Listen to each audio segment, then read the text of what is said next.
And ISIL isn't just recruiting boys. The terror group is also luring women and girls from around the world. Promises of a welcoming community and Islamic utopia are just part of their pitch. And it's working. CCTV's Frances Kuo reports on ISIL's tactics and the roles these new recruits may be taking on.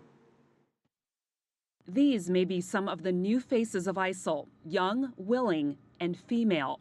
3 British teens who journeyed to Syria to join the Islamic militant group, a path those closest to them never expected they'd follow.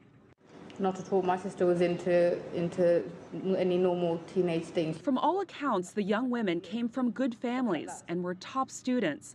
So what prompted them to leave it all is still a mystery. They don't fit the profile that you would typically think of when you think of, a sort of disaffected, disenfranchised young person. Female recruits may be drawn to ISIL for several reasons, says Associate Professor Kelly Pemberton. She specializes in women and Islam at George Washington University. Young people in their teenage years, trying to find their place in the world, trying to figure out who they are very much attracted by these sort of romantic notions as well of being part of a larger cause. A revolutionary cause. A cause bearing this message. They will be part of something much larger than themselves, that they will be surrounded by other righteous Muslims.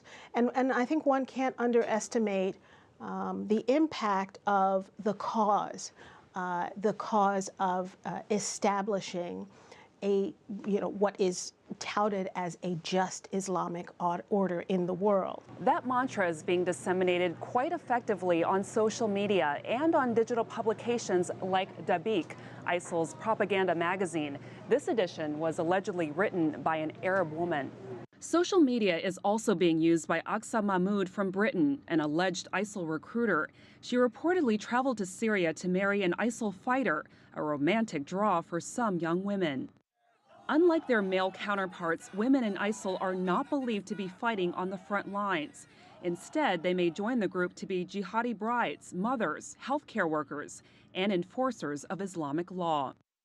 Increasingly, governments around the world have tried to tackle this trend, pleading with communities to look for warning signs. We're appealing to mothers to open up conversations with their daughters about the dangers of travelling to Syria.